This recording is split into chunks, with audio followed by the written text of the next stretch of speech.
오늘 우리에게 주시는 하나님의 말씀은 열왕기상 1장 5절에서 10절입니다. 열왕기상 1장 5절에서 10절입니다. 제가 가진 성경책 구약 507쪽입니다. 봉독하겠습니다. 그때에 핫깃의 아들 아도니아가 스스로 높여서 이르기를 내가 왕이 되리라 하고 자기를 위하여 병거와 기병과 호위병 50명을 준비하니 그는 압살롬 다음에 태어난 자요 용모가 심히 준수한 자라.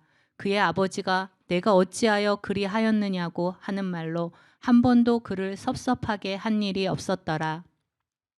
아도니아가 스루야의 아들 요압과 제사장 아비아달과 모이하니 그들이 따르고 도우나 제사장 사독과 여호야다의 아들 브나야와 선지자 나단과 시므이와 레위와 다윗의 용사들은 아도니아와 같이 하지 아니하였더라.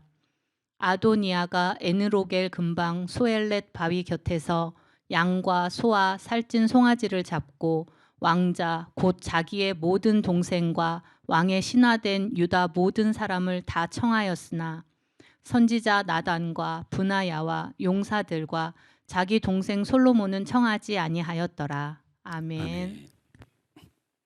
할렐루야. 한 주간 평안하셨습니까? 옆 사람께 인사합니다. 한 주간 평안하셨습니까? 다시 인사합니다. 한 주간 평안하셨습니까? 예수님이 우리 아들 함께 하시면 그것이 평안입니다. 그것이 평안이에요. 내가 아무리 많은 것을 가지고 내가 한 주간에 내 기분이 아주 좋았다고 할지라도 이 한 주간 예수님이 나와 함께 하는 일에 실패했으면 사실 우리는 평안한 것이 아니죠. 이런 예수의 씨앗으로 심겨지고 자라나는 여러분 되실 줄을 축원합니다. 잊어버릴까봐 어제 우리 그 박상현 선교사님 둘째 딸 찬주 씨, 찬주 양 결혼식을 다녀왔습니다. 다녀와서 우리가 안 갔으면 큰일 날 뻔했다라는 생각이 들 정도로, 그리고 우리 성도들이 다 갈 걸이라는 생각이 들 정도로 너무 하객 차이가 압도적으로 나서 우리 신랑 측은 현대가의 임원이고 아버지가 거기서 회사에서 키우는 유학생 신분으로 결혼을 하는 거니까 우리 예식장에 딱 들어섰는데 뭐 LG 그 본 홀에서 했대요. 그 홀을 빌리는 것만 해도 뭐 2, 3천 정도 그냥 빌리는 것만 해도 들 정도로 그 큰 홀인데 거기에 꽉 채웠어요. 근데 우리 박상현 선교사님 쪽은 목사가 딱 둘이더라고요. 저하고 또 어떤 목사님 한 분, 그리고 GMS 선교에서 센터장이나 이런 분들이 나오셨고, 그래서 우리가 가니까 마음이 이상하더라고요. 그래서 거기서 두 가지 일이 있었습니다. 하나는 그럼에도 불구하고 은혜가 넘쳤습니다. 진짜입니다. 너무 은혜가 넘쳤고 우리 선교사님을 우리가 그 처음 뵈는 분들이 느꼈던 그걸 결혼식장에서 그대로 제가 느꼈습니다. 어떤 두려움도 없고 부러움을 갖지도 않고 나는 일주일 후에 선교지 가야 될 사람이야. 그 생각 외에는 뭐 결혼식에도 큰 감정의 그런 기복이 없습니다. 오죽하면 예식이 끝나자마자 신랑 신부 촬영하고 그 신랑 신부 부모님 촬영이 먼저 있잖아요. 근데 배고프다고 식사하시다가 저 구석에서 식사를 막 하시다가 저희 테이블에 같이 앉았는데 내가 목사님한테 선교사님 이렇게 막 드셔도 돼요? 그랬더니 목사님 나 지금 배고파서 안 되겠어. 그래서 갈비탕을 막 갈비를 이만한 거 입에다 넣고 있는데 갑자기 방송에서 신부 아버님 뭐 하세요? 빨리 앞으로 사진 찍으셔야 됩니다. 그러니까 입에다가 이렇게 그냥 이게 씹으면서 어쩔 줄 몰라갖고 갔다 오시더니 사진 찍고 나와서 하는 말이, 김 목사님 내가 보니까 이런 데서는 절대 신부 그 아버지가 뭐 먹는 거 아닌가 봐.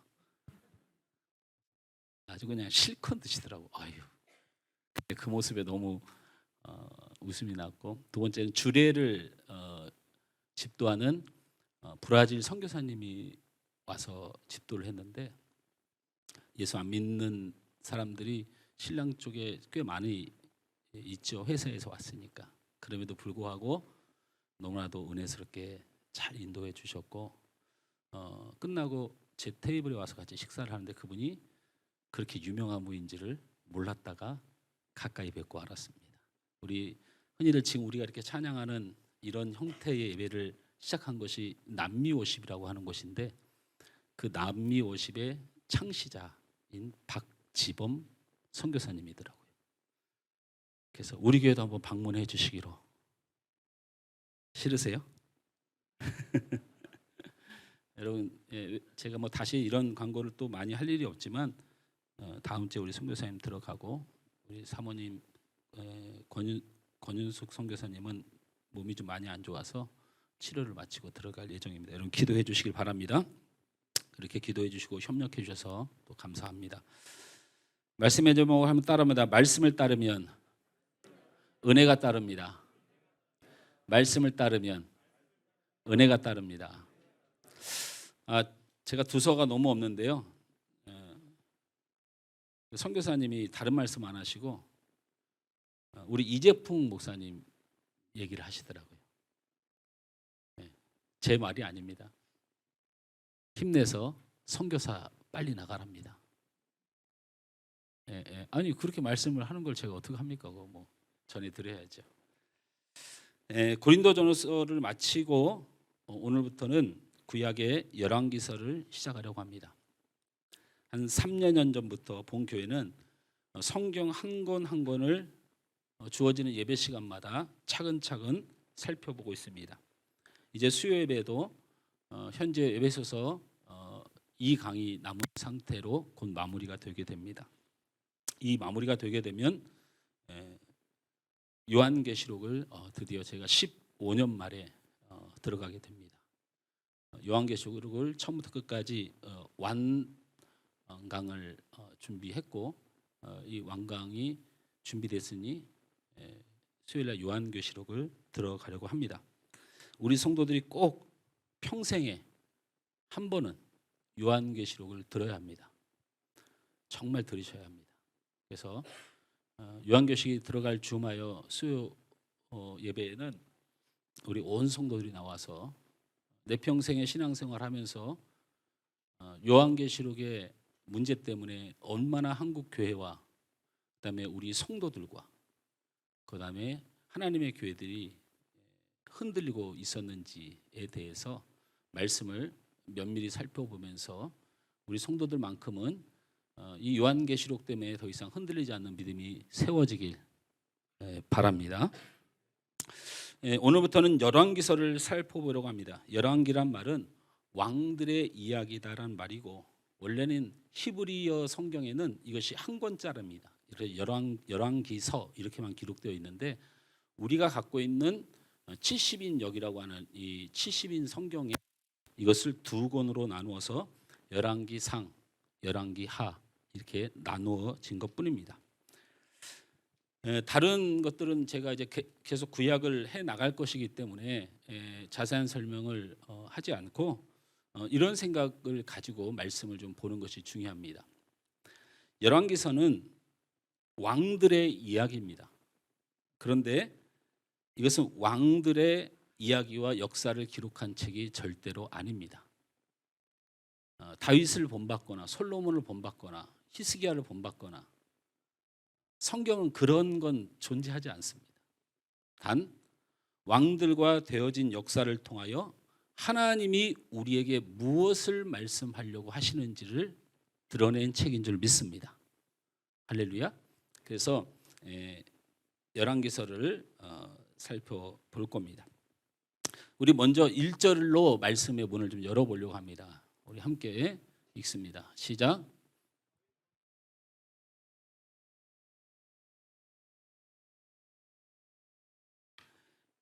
오늘 본문은 이스라엘 역사의 가장 중요한 분기점에 일어난 사건을 기록하고 있습니다. 이스라엘 역사에서 가장 위대한 왕이라고 하는 다윗 왕이 이제는 나이가 들어서 이불을 덮어도 따뜻하지 않을 정도로 노쇠했습니다. 그렇게 혈기왕성하고 모든 싸움에 이기던 왕도 세월 앞에서는 어쩔 수 없었던 것 같습니다. 한때는 그렇게 찬란하고 화려했지만 이제 다윗의 시대가 끝이 나고 새로운 시대가 등장해야 하는 역사의 분기점에 서게 된 것입니다. 열왕기서는 이렇게 시작이 됩니다. 바로 여러분이 읽은 다윗의 시대가 가고 새로운 시대가 오는 시점에 하나님이 우리에게 말씀을 하신 겁니다. 이 이스라엘의 상황, 이 분기점에 가장 중요한 것은 바로 후계자를 세우는 것입니다. 후계자를 세우는 것입니다. 이스라엘 백성들과 중신들은 다윗의 후계자를 선택해야 했고 이 선택은 왕이 누구냐에 따라 국운이 달라지게 매우 중요한 선택이었습니다. 인생을 결정짓는 5가지 선택이라는 책이 있습니다. 로버트 마이클 교수라는 분이 쓴 책인데요. 이분은 시카고 대학, 이 명문대 시카고 대학의 초대 총장이자 경제학자입니다. 이런 로버트 마이클 교수가 인생을 결정짓는 5가지 선택이라는 책을 썼는데 이 책에서 주된 내용이 뭐냐면 인생은 B와 D 사이의 시다라는 겁니다. 뭐라고요? 인생은 B와 D 사이의 시다라는 주장입니다. birth와 death 사이의 choice다. 이렇게 기록하고 있습니다. 모든 생명은 탄생과 동시에 죽음을 수반하고 삶의 매 순간 선택의 기로에 놓여 있으며 이 초이스를 어떻게 하느냐에 따라 인생이 체인지 된다라고 말합니다. 일상의 사소한 선택부터 평생에 영향을 미치는 중요한 선택에 이르기까지 우리 인생은 무수한 선택을 하게 됩니다. 이처럼 탄생과 죽음이라는 운명의 두 기둥 사이에서 선택이라는 인간의 권리이자 그 선택에 대한 책임이 곧 인생이다. 이렇게 기록한 책입니다. 여러분이 많이 본 그 톨스토이의 민화에 보면 이런 이야기가 있습니다. 어느 작은 시골에서 삼형제가 청년이 되어서 도시로 가게 됩니다. 도시로 향하는 길에 3갈래의 지름길을 만납니다. 그들은 모두 다른 길을 선택하여 각자의 길을 떠났습니다. 오랜 세월이 흐른 후 어느 도시에 한 강도 사건이 일어납니다. 한 강도는 가게에 침입하여 주인을 해치고 돈과 물건을 도둑질했고 그 강도는 결국 붙잡혀서 재판을 받게 됩니다. 그럼에도 아이러니가 있었습니다. 이 강도와 그리고 생명을 잃었던 가게 주인과 그 강도와 가게 주인 사이에 재판을 하는 이 3사람은 한 형제였던 것입니다. 무엇이 이 3형제 인생을 이렇게 만들었을까 생각해 봅니다. 재수가 없어서, 운이 나빠서, 이들의 인생 안에는 선택의 결과로 이루어진 미래입니다. 그래서 선택이 매우 중요합니다. 우리 옆 사람에게 축복합니다. 좋은 선택하고 사십시오. 다시 한번 축복합니다. 좋은 선택하고 사십시오. 남자도 빨리 택하십시오. 왜 안 합니까? 남자도 빨리 택하십시오. 여자도 빨리 택하십시오. 제발 택하십시오. 저희 준혁이가 저한테 진지하게 말했습니다. 아버지, 소원이 있습니다. 뭐냐? 저도 결혼식 가게 해주세요. 저도 결혼식 가보는 게 소원입니다. 내 친구들은 다른 교회 다니면서 이리저리 결혼식도 많이 가보는데 우리 교회는 어찌 결혼식을 못 가나요? 그래서 저도 소원이 있습니다. 결혼식 주례해보고 싶습니다. 무슨 목사가 15년 목회하면서 결혼식 주례를 이렇게 안 하고 삽니까?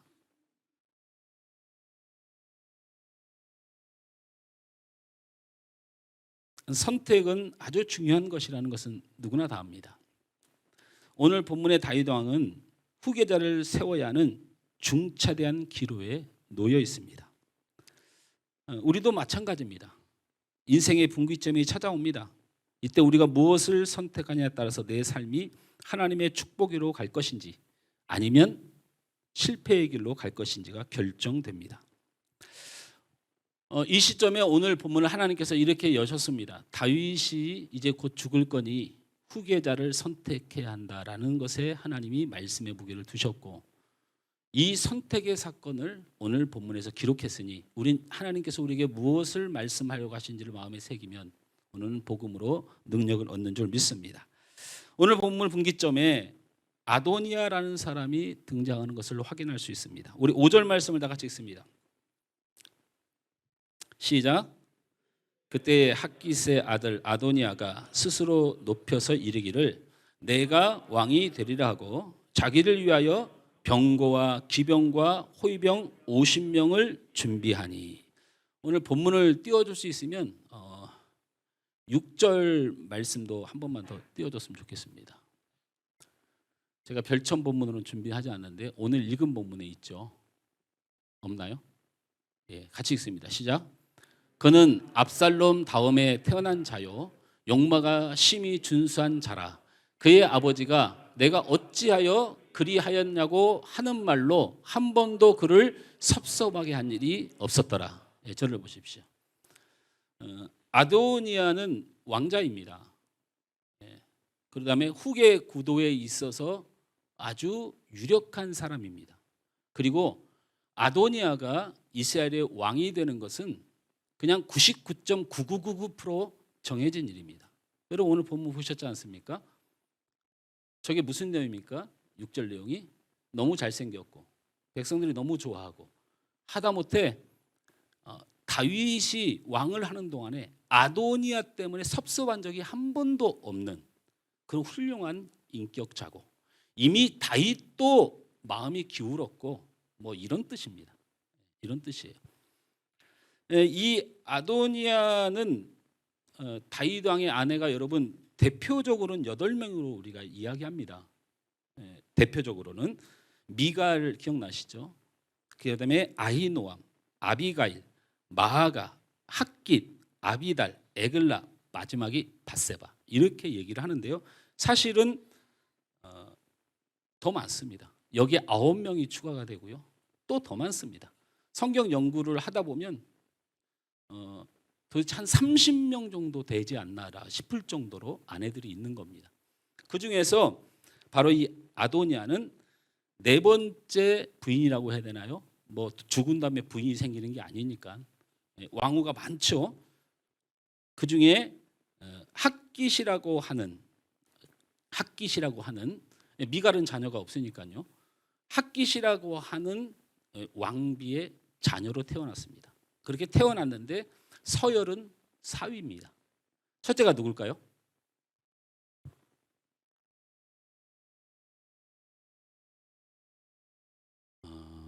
희성아, 희성아 날 봐. 내가 전사님한테 누누이 부탁을 했어. 신약은 굉장히 어려운 거라서 오랜 시간 걸릴 시간을 줄 테니 구약의 설교를 할 때 사람 이름, 사건, 역사 이것은 탁 하면 탁 나오도록 가르치세요. 그 얘기했는데 다윗 왕의 첫째 아들이 누구야? 전사님 어디 있어요? 전사님 안 보이는데?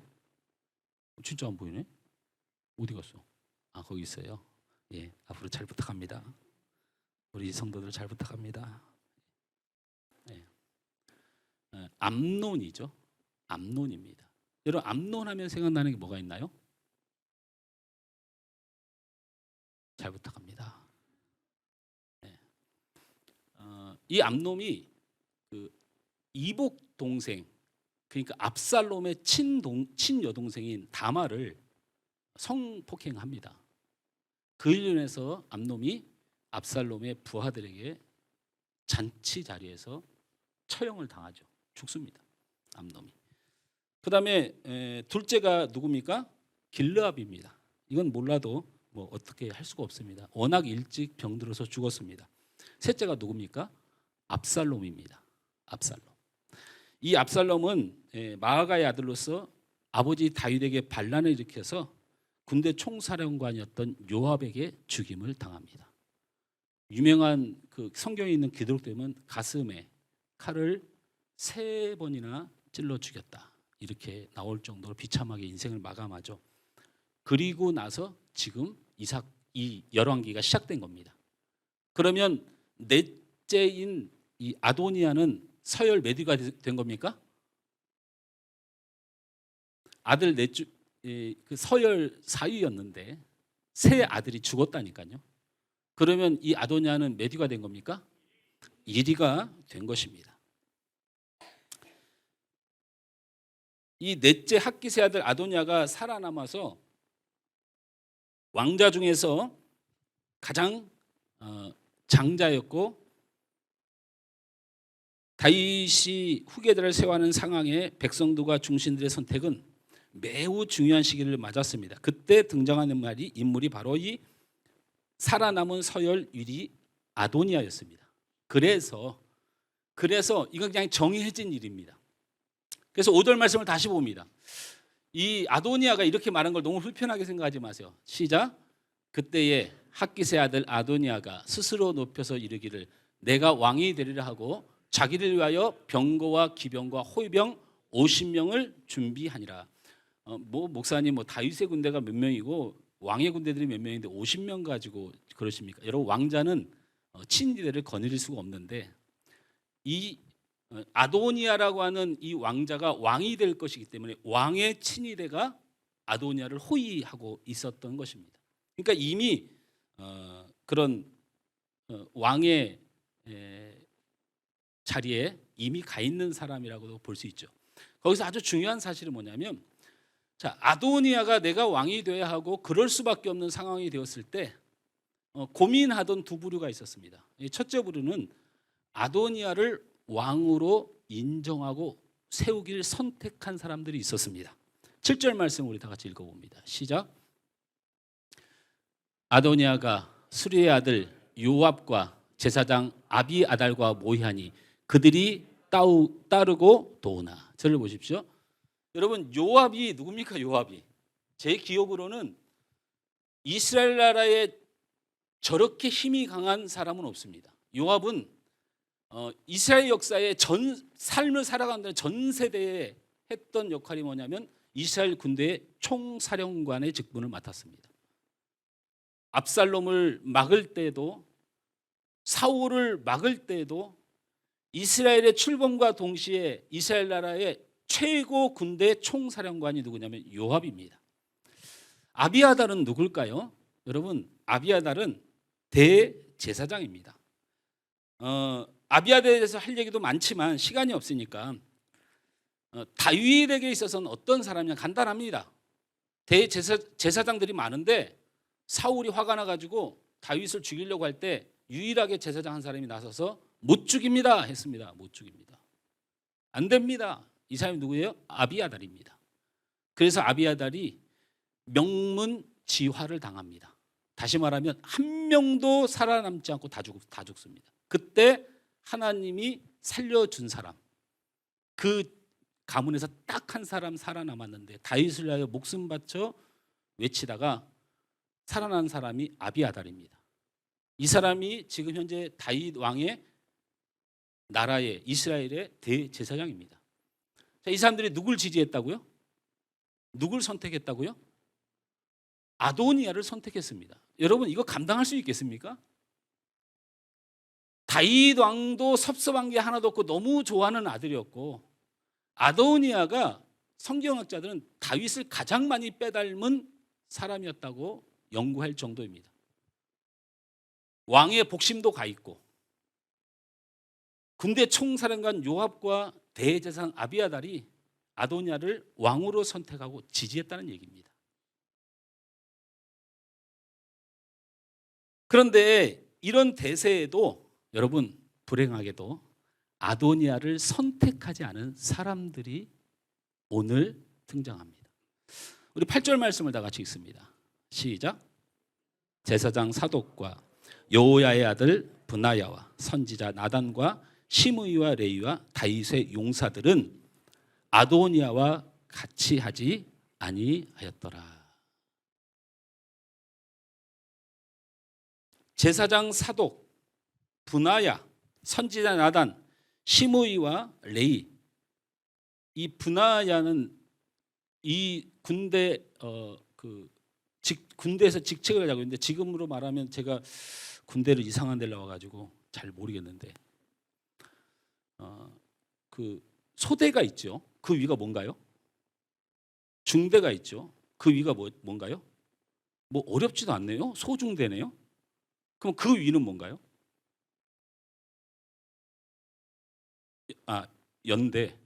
대대가 합쳐지면 연대가 됩니까? 연대. 그 위가 사단. 네. 이 사람 직분이 그렇게 따지니까 육군 참모총장 아래 저 대대장쯤 되는 사람이에요. 분하야가. 그러니까 이 사람은 나서면 죽습니다. 죽어요. 어떻게 감히 요압에게 나섭니까? 선지자 나단 여러분 잘 알고 계시죠? 다윗이 사실 가장 껄끄러워하는 선지자입니다. 밧세바 사건 때 주제넘게 덤볐잖아요. 그죠? 다윗이 가장 막강한 왕권을 가지고 있을 때 다윗에게 유일하게 불편한 사람 중에 한 사람이었죠. 시므와 레이는 다윗의 아주 그 쫄병 같은 신하였고요. 이들이 선택한 사람이 누구였습니까? 바로 솔로몬이었습니다. 솔로몬이었습니다. 이 솔로몬의 선택은 그들에게 아주 어리석고 매우 위험한 순간을 선택한 겁니다. 이미 대사가 아도니아에게 넘어갔고 군대 총사령관 요압과 대제사장 아비아달이 지지했기 때문에 인간적으로, 상황적으로, 논리적으로 아도니아를 선택하지 않은 것은 그들은 그들의 삶을 포기한 것입니다. 아도니아가 이들이 얼마나 꼴배기가 싫었는지 이 부분에 대해서 성경은 아주 뒤에 설명하지 않습니다. 그냥 바로 9절에 붙여서 아도니아에게 이들은 끝장났다고 표현을 합니다. 어떻게 표현합니까? 9절과 10절을 바로 이어서 함께 읽습니다. 시작. 아도니아가 에누로겔 근방 소엘의 바위 곁에서 양과 소와 살찐 송아지를 잡고 왕자도 곧 자기의 모든 동생과 왕의 신하된 유다 모든 사람들 다 청하였으니 선지자 나단과 분하야와 용사들과 자기 동생 솔로몬은 청하지 아니하였더라. 여러분, 왕의 출정식 같은 분위기로 이제 거의 왕이 되었다고 확신하고 잔치를 벌이는 그 자리에 군대 총사령관 요압과 아비나달 대제사장과 그 다음에 유다의 모든 백성들이라고 그랬어요. 모든 백성들이 다 참여해서 왕의 즉위식을 앞에다 둔 잔치를 벌이고 있는데, 그 자리에 초대하지 않는 사람을 오늘 성경은 나단과 분하야와 그 다음에 용사들과 솔로몬이라고 말을 했고, 오늘 본문 저 뒤에 26절에 가면 여기 한 사람을, 똑같은 본문이 등장하는데 한 사람을 더 끼워 넣는데 거기에 사독이라는 사람이 들어오게 됩니다. 제사장 사독이라는 사람이. 이제 왕이 될 가장 유력한 후계자이며 요압 총사령과 대제사장 아비나달이 주최하는 잔치에 모든 왕자들과 신하와 백성들이 초대해 잔치를 벌일 때 이들과 솔로몬은 초대되지 못했던 것입니다. 이들은 아도니아를 선택하지 않은 이유 때문에 자신들뿐만 아니라 가문의 멸문지화를 당할 위기에 있었던 것은 성경은 간접적으로 우리에게 보여주십니다. 그럼에도 이들은 아도니아를 왜 선택하지 않은 것일까에 대한 이야기를 해야 됩니다. 상식적으로 상식에 어긋난 행동들입니다. 아도니아를 선택하지 않은 사람들 후일에 모두 훌륭한 사람이 되었다고 말하지는 않겠습니다. 위선이기 때문에 그렇습니다. 여기 등장하는 시므온과 레이는 아주 나중에 못된 사람이 되거든요. 그러니까 제가 이 선택의 사람들이 다 선하다고 말은 하지 않겠습니다. 최소한 이들이 다윗도 좋아하고 총사령관도 좋아하고 대제사장도 인정하고 온 유다 백성들이 좋아하는, 그리고 세 형이 죽었기 때문에 서열 1위일 수밖에 없는 아도니아를 선택하지 않은 이유를 성경은 분명하게 말하고 있습니다. 사무엘 하 7장 12절 말씀을 우리 함께 읽겠습니다. 시작. 내 수완이 차서 내 조상들과 함께 누울 때에 내가 내 몸에서 날 내 씨를 내 뒤에 세워 그의 나라를 견고하게 하리라. 저를 보십시오.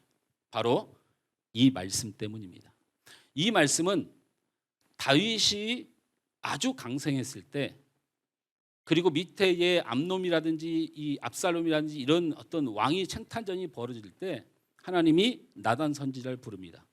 그리고 다윗에게 가서 하나님께서 나단 선지자에게 이 말을 전하라고 합니다.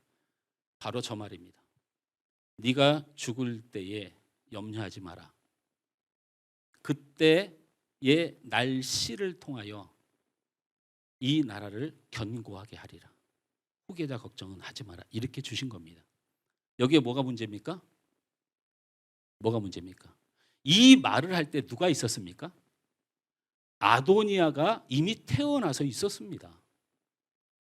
그러니까 나단 선지자는 하나님께서 직접 자기에게 내린 말씀에, 그때 전할 그 시점에 다윗은 태어나지 않은 아이를 하나님께서 말씀하신 거예요. 근데 아도니아는 이미 태어나서 있던 사람이에요. 그러니까 아무리 서열 이르고 총사령관이 목숨을 위협하고 대제사장이 하나님의 이름을 빌어서 왕으로 세울지라도 자기가 만난 하나님께서 자기의 주신 말씀은 그 후에, 이 말씀을 전한 후에 태어난 아들이 후계자가 되려고 주신 말씀 때문에, 아도니아는 그 말씀을 받을 때 이미 태어나 있었던 아이이기 때문에 이것은 하나님의 뜻이 아니라고 믿었던 것입니다. 주어진 모든 환경은 아도니아 쪽으로 기울었고 아도니아를 선택하지 않을 거고 자기의 목숨을 잃을 수 있는 위험한 상황이었지만 그는 솔로몬을 택한 것입니다. 그것은 바로 하나님의 말씀과 뜻을 따르기로 한 것입니다. 그러면 대세와 논리와 그럴 수밖에 없는 상황을 따르지 않고 하나님의 말씀을 따랐던 아도니아가 아닌 솔로몬을 택한 이들은 어떻게 되었습니까? 그래서 여기서 26절의 인물들을 다시 한번 확인합니다. 같이 읽습니다. 시작. 그러나 왕의 종 나, 여기 왕의 종 나는 누굽니까? 나단입니다. 그리고 제사장 사독과 여호다의 아들 브나야와 왕의 종 솔로몬은 청하지 아니하였사오니, 이 잔치에 청함을 받지 못한 인물에 대해서 다시 한번 언급을 하는 겁니다. 여러분, 나단 선지자는요, 이스라엘 역사에서 가장 실질적인 존경을 받는 선지자로 하나님이 그를 버리지 않고 끝까지 환난과 고난을 명쾌하여 하나님의 말씀을 받고 순전하게 전하는 그를 이스라엘 역사에 끝까지 세워 위대한 선지자로 쓰임받게 했습니다. 여러분, 사독에 대해서는 오해가 좀 있는 것 같습니다. 여러분, 사독이라는 이름을 유대 사람들이 썼지요. 어떨 때 썼습니까? 유대 나라에, 예수님 당시에 유대 나라에 세 그룹이 나라를 지배하고 통치했습니다. 그 첫 번째 그룹이 제사장 그룹이고요. 두 번째 그룹이 바리새인 그룹입니다. 세 번째 그룹이 누구입니까? 전사님 잘 부탁합니다. 사두개인입니다. 사두개인. 이 사두개인이 히브리어로 가져오면 사독입니다. 이 사두개인들이 예수님을 아주 힘들게 하고 교리적으로 문제가 있었던 걸 인정합니다. 근데 제가 말하려고 하는 것은 지금 보세요. 사독이 언제 썼 사람입니까? 다윗 왕이 살아있을 때의 제사장입니다. 지금 예수님이 왔던 그 당시는 도대체 몇백 년, 1000년 가까이의 세월이 차이가 나는 이 시점에도 아직도 그 위대한 이름 사독을 잊지 않는 그룹의 명칭이 존재할 정도였다는 걸 말씀드리고 싶은 겁니다. 이해가 됩니까? 사두개인이 사독의 이름을 그대로 민족의 자존심으로 여기고 썼던 용어라는 사실을 말씀을 드리는 겁니다. 그러니 사독이 얼마나 삶이 많은 사람의 사랑과 존경과 높임을 받기에 부족함이 없는 축복을 받은 사람인 것은 간접적으로 알 수가 있는 것이죠. 여러분, 브나야는 당연히 이스라엘 군대의 총사령관을 수십 년 동안 장악했던 요압의 그 자리를 하나님께서 이 분하에게 맡기는 축복을 받습니다. 제가 여러분 잘 아시죠? 제 수준이 아니면 여러분 수준이 돈이 좀 많으면 축복을 받고 가난하면 축복을 못 받고 이런 개념 이미 벗어난 지 오래입니다. 좋은 대학 가면 축복받고 좋지 않은 대학 가면 저주받았다 이런 거 벗어난 지 오래입니다. 우리가 사나 죽으나 가지나 가지지 못하나 우리가 주님의 은혜를 얼마나 알고 주님을 사랑하며 이 땅에 주님을 위하여 얼마나 살려고 노력하는 이 우리의 신앙적 가치가 우리가 살아가는 삶의 가장 소중한 것을 이미 알고 있는 자들입니다. 그래서 이 사람들이 이렇게 잘 되었다고 제가 말하고 싶은 것이 아니고 목숨을 걸어 하나님의 말씀을 받아 살려고 했던 그들의 삶은 망할 수밖에 없고 죽을 수밖에 없고 버려질 수밖에 없었지만 구약시대에 더더군다나 다윗 왕의 요압 장군의 아비아달의 세계에서는 더더욱 그것이 처참할 수밖에 없는 상황이 될 수 있었지만 하나님은 그 이스라엘을 그들을 축복하기 위하여 새롭게 운영해 가십니다. 여러분 이 사실을 바로 열왕기서를 통하여 확인하셔야 됩니다. 목숨을 걸고도 이 세상의 논리와 이 세상의 생각과 자기의 감정과 자기의 기분과 인간적인 생각을 포기하고 이것이 어리석고 죽을 길이고 내가 비참한 길이고 내가 억울하고 속상한 길이지만 그래도 하나님의 뜻을 붙들고 죽겠나라고 살았던 이들에 대한 하나님께서 그들을 어떻게 인도해 가시고 축복하신지를 열어가는 것들, 오늘 말씀을 통해서 하나님은 우리에게 무엇을 말씀하려고 하는지 핵심 세 가지를 짤막하게 심어드리겠습니다. 첫째는 따라서 합니다. 당연한 것을 따르지 말고, 크게 합니다. 당연한 것을 따르지 말고 하나님의 말씀을 따라야 합니다. 아도니아나 요압이나 아비나답은 당연한 선택을 한 겁니다. 그들은 당연한 선택을 한 겁니다. 제가 그들이 큰 죄인이라고 말하고 싶지 않습니다. 당연한 선택을 한 것입니다. 아도니아 위에 형들이 다 죽었으므로 당연히 자신의 차례이고 요압과 아비나답은 백성들의 다수와 아도니아가 서연상 능력상 그리고 이 이스라엘을 이끌고 가기에는 합당한 사람이라고 여겼고 자기 사랑하는 장수의 부인을 강간을 해가지고 명예스럽지 않은 밧세바에 그것도 저 서열 맨 마지막에 솔로몬을 선택했을 경우 일어나는 국민들의 소요는 감당하기가 어려웠을 거라는 그들이 충분히 생각할 수 있는 당연한 선택을 한 것입니다. 그러나 우리 하나님의 백성은 그럴지라도 억울할지라도 마음 아플지라도 너무 속상할지라도 하나님의 뜻을 선택해야 합니다. 할렐루야? 할렐루야? 저는 우리 장로님들, 우리 권사님들, 우리 안수 집사님, 그리고 우리 사랑하는 성도들을 하나님의 교회의 성도로 등록하고 받은 일에 조금도 후회함이 없습니다.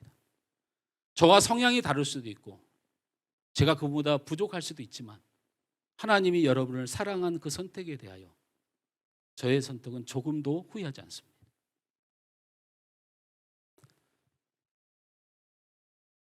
어떤 한 사람이 누가 봐도 불합리하고 누가 봐도 내가 옳다고 할지라도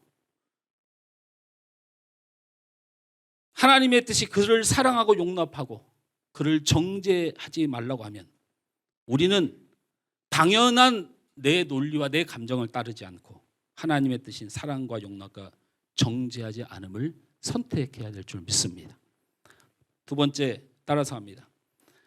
하나님의 뜻을 알기 위해 힘써야 합니다. 아니요, 이것은 아주 크게 한번 해줬으면 하나님의 뜻을 알기에 힘써야 합니다. 제가 너무나도 안타깝고 도저히 이해가 안 되는 부분이 바로 이 부분입니다. 여러분, 아도니아는 아버지를 몹시도 사랑한 사람이고 이스라엘 백성들을 몹시도 사랑하는 지혜자였습니다.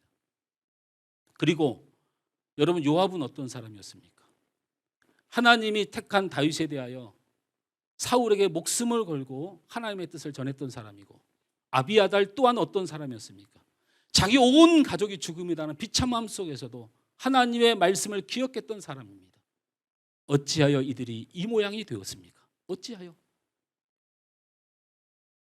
사무엘하 7장 12절의 이 말씀 한 구절을, 이 한 구절을 기억 못한 거예요.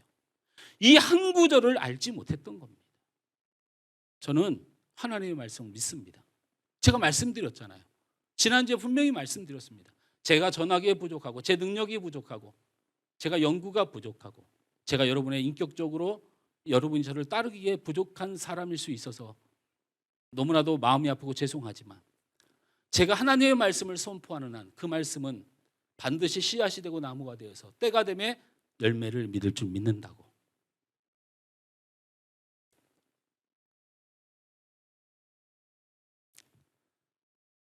아도니와 요압과 아비아달은 그동안 하나님 앞과 다윗을 위해 충성하고 최선을 다했습니다. 그러나 그들은 하나님의 말씀을 기억하지 못했고 하나님의 말씀을 찾지 않았습니다.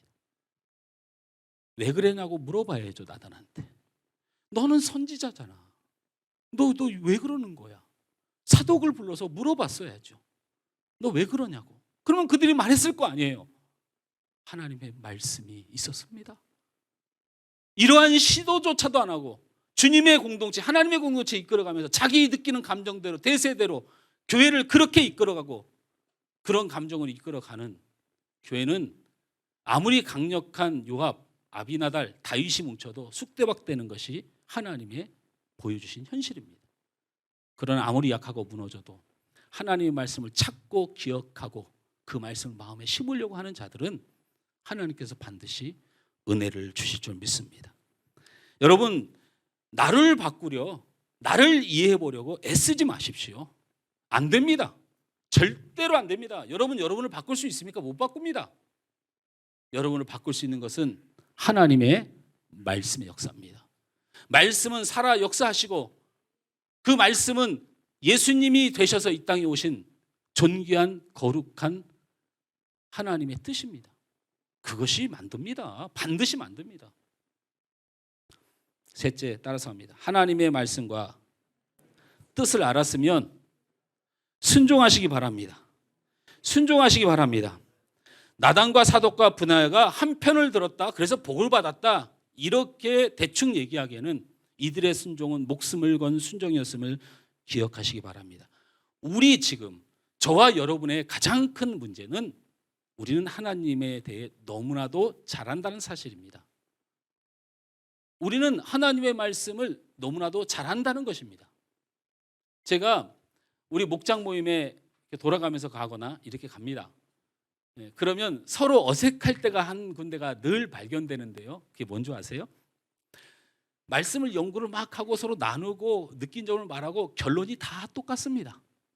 결론이 어떻게 나와요? 큐티 생활 열심히 하겠습니다. 말씀 열심히 읽겠습니다. 기도 생활 열심히 하겠습니다. 근데 너무 신기한 건 3년 전도 그랬는데 지금도 그렇고 이번 주가 지나면 그 다음 주도 가보면 또 그러고 있더라는 거예요. 그래서 제가 여러분 말씀 열심히 보고 말씀 순종하고 기도하고 이렇게 살겠다고 하는 거 매주 말하는 거 힘들고 지치죠? 그런데 위선이라고 생각하지 말고 반드시 이루어내야 될 우리의 은혜라고 생각하고 계속해서 결단하시기 바랍니다 라고 말합니다. 왜 그렇습니까? 순종해야 하나님이 역사합니다. 그 말씀을 내 안에 받아 순종하기로 결단해야 하나님의 일이 일어날 줄 믿습니다. 말씀과 뜻을 알았으면 그 말씀대로 순종하시기 바랍니다.